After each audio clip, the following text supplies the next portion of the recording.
زاں کے ملت را حیات از عشق اوس اور برگو ساز کائنات از عشق اوس۔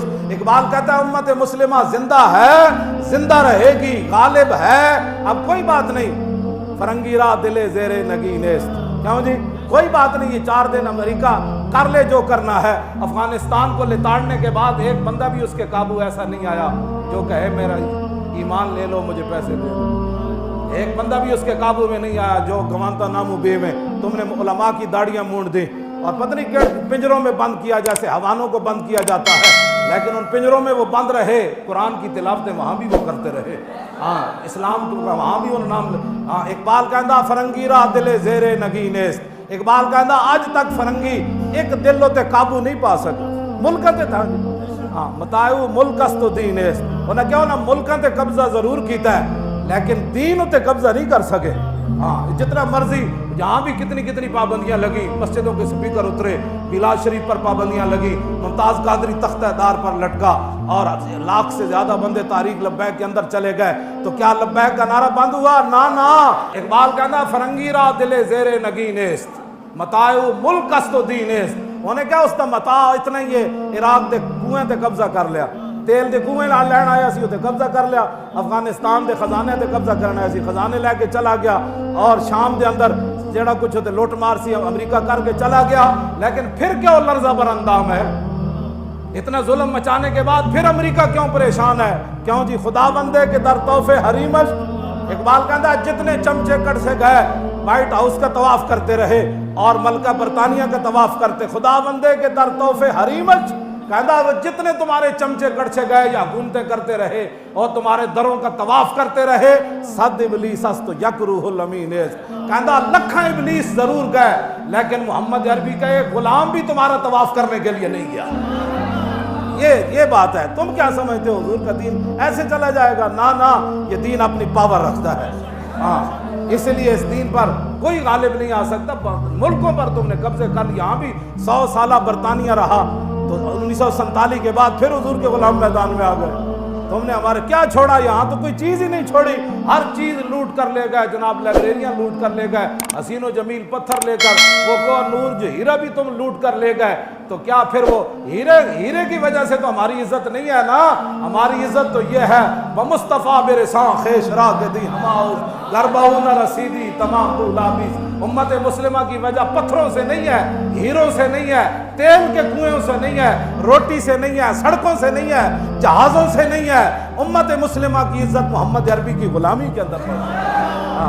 تم نے جن کو عزت والی باتیں سمجھی ہیں وہ تو ہمارے بڑوں نے، صحابہ کرام نے، حضرت نعمان بن مقرن آئے جب یزدگرد کے دربار میں اعلیٰ قالین بچھے ہوئے تھے اور بڑے بڑے قیمتی، تو آپ نے اپنی تلوار اور نیزے سے ان کو پھاڑنا شروع کر دیا۔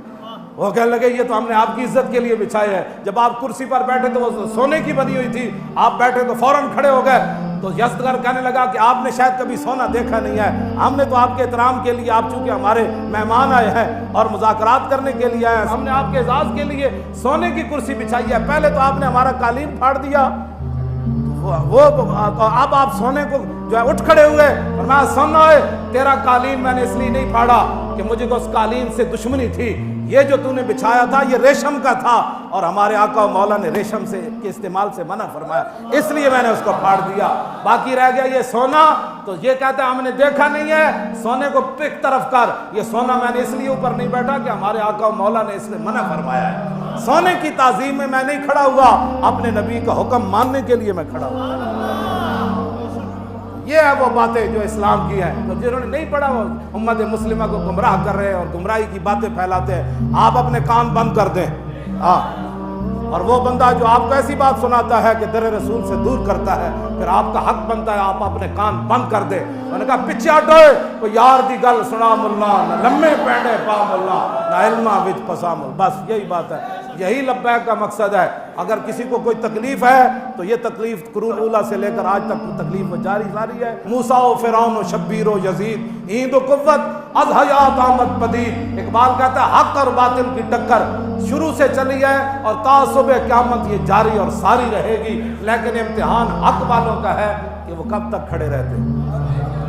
ہاں جی، وہ جب کھڑے ہو جائیں گے تو پھر مدد ضرور آ جائے گی، اور اگر وہ بزدلی اختیار کریں گے تو پھر بزدل قوم کی مدد نہیں کی جاتی۔ ہاں جی، یہ تو حضور نے فرمایا بزدلوں کی رب کبھی بھی مدد نہیں کرتا.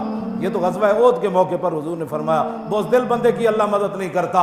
اور اس کے لیے پہلی شرط بھی یہ ہے، جنگ یرموک میں جب صحابہ کی لڑائی لمبی ہو گئی تو مسلمان خواتین نے صحابہ کو صرف مدینہ منورہ سے اتنا سارا ایک جملہ لکھا، لمبا خط نہیں لکھا، صرف اتنا ایک جملہ لکھا. فرمایا مسئلہ کیا بن گیا، اتنی لمبی لڑائی کیوں ہو گئی؟ انتم انصار اللہ. فرمایا کان کھول کر سنو، اور کسی نے دین کی مدد نہیں کرنی، تم ہی دین کے مددگار ہو، تم ہی دین کے مددگار ہو. تو یہ تاخیر کیوں ہو گئی جنگ یرموک میں؟ وہ جو جملہ ہے وہ آپ کے لیے اور میرے لیے تمام کے لیے مینار نور ہے. فرمایا انتم انصار اللہ. کلمہ ہم نے پڑھا ہے تو ناموس رسالت کی بات بھی ہم نے کرنی ہے. کلمہ ہم نے پڑھا ہے تو تکالیف بھی ہم نے اٹھانی ہے. کلمہ ہم نے پڑھا ہے تو رسول اللہ کے دین کو تخت پر بٹھانا بھی ہمارا کام ہے. کلمہ ہم نے پڑھا ہے تو کفر کے سامنے ایسے کھڑا ہونا یہ بھی ہمارا کام ہے. کلمہ جو ہم انتم انصار اللہ، فرمایا تم ہی دین کے مددگار ہو. اقبال کہتا ہے لرزم از تو شرم چو روز شمار، پرصدت آب روئے روزگار، حرف حق از حضرت ماں بردئی، پس چرابا دیگرانہ سپردئی. اقبال کہتا ہے جب میں قیامت کا تصور کرتا ہوں تو پانی پانی ہو جاتا ہوں، لرزہ پر اندام جا ہو جاتا ہوں، کانپنا شروع کر دیتا ہوں. کیوں؟ کہا کہ قیامت والے دن جب رسول اللہ نے پوچھ لیا کہ اقبال اس دین کے لیے تو میں بدر سے لے کر تبوک تک گیا، میں نے 13 سال مکے میں گزارے، اور بتا لوگوں نے مجھے یہاں پتھر مارے، میرے چچا جان کے جگر اور کریجے نکالے اور سارے معاملات ہوئے، بتا تو نے میرے دین کے لیے کیا کیا؟ ایک سوال ہی کافی ہے امت کے لیے. تو کیا کہے گا امتی پھر؟ کیا عذر کرے گا؟ ھذا یوم لا ینطقون ولا یعذر لہم فیاض. سورہ مرسلات کے اندر اللہ نے فرمایا وہ دن وہ ہوگا جس دن کسی کو بولنے کی اجازت نہیں ہوگی. ایسے تو لوگ بڑھ بڑھ کر دیں نا، وہاں تو زبان پر نور لا دیتے. اور ولا یؤذن لہم فیعتذرون، اور یہ بھی اجازت نہیں ہوگی کہ بندہ معذرت کرے کہ نہیں جی میرے پیٹ میں بڑا درد تھا اس دن. معذرت بھی نہیں، بولنے کی بھی اجازت نہیں. بتاؤ پھر قیامت والے دن حضور کے سامنے کیسے پیشی ہو؟ اللہ کے سامنے. اس دین تو اللہ نے اپنے حبیب کو عطا فرمایا. اس دین کے لیے کوئی کیا کر رہا ہے یہ مجھ سے سوال نہ کرے، اپنے آپ سے پوچھے کہ میں دین کے لیے کیا کر رہا ہوں، اور میں دین کے غداروں کے ساتھ کتنا بیٹھ کر دین کی مخالفت کرتا ہوں، اور میں دین کے غداروں کے ساتھ بیٹھ کر ناموس رسالت کر بک بک کرتا ہوں. یہ ساری باتوں کا یہ آپ نہ کہیں کہ یہ تو لکھا جا رہا ہے. اقرا کتابک کفا بنفسک الیوم علیک حسیبا، بس یہ کتاب ہی دی جائے گی، پڑھ لے، ہمیں بتانے کی ضرورت نہیں، تو خود پڑھ لے. آج اس دن سے ڈرو جس دن کتاب لیتے ہوئے بھی ووضع الکتاب فتر المجرمین مشفقین مما فی. ہاں جس دن مجرم ڈریں گے اوہ اس کے اندر تو لا یغادر صغیرۃ ولا کبیرۃ الا احصاها، وہ کہ اس میں تو چھوٹی سی چھوٹی چیز بھی لکھی ہوئی ہے، بڑی سے بڑی چیز بھی لکھی ہوئی ہے. تو اپنے آپ کو بدلو. ہاں یہ صرف تقریریں سننا کوئی مقصد نہیں ہے. حضور کے دین کو آگے لاؤ. آگے منہ آ گیا تو آگے کی طرف چلو، پیچھے کی طرف مت چلو. ہاں جی منہ آ گیا تو آگے کا سوچو کہ حضور کے دین کو ہم نے تخت پر کیسے لانا ہے. وہ جملہ پھر رہ گیا وہ مکمل ہی ہو جائے. انتم انصار اللہ. کیا کہا جی؟ انتم انصار اللہ، تم ہو اللہ کے مددگار. صحابہ کو صحابیات نے خط لکھا مدینہ منورہ سے جنگ یرموک میں، فرمایا انتم انصار اللہ، تم ہو اللہ کے مددگار. کان کھول کے سنو، واللہ ینصر من نصرہ، اللہ اسی کی مدد کرتا ہے جو پہلے اللہ کی مدد کرتا ہے. معنی کیا ہے؟ جو پہلے میدان میں اترتا ہے مدد پھر اس کی آتی ہے. جو گھر میں سویا رہتا ہے اس کی مدد نہیں آتی. جو باتیں کرتا رہتا ہے اس کی مدد نہیں آتی. جو تقریریں کرتا رہتا ہے اس کی مدد نہیں آتی. جو منصوبہ بندیاں بناتا رہتا ہے اس کی مدد نہیں آتی.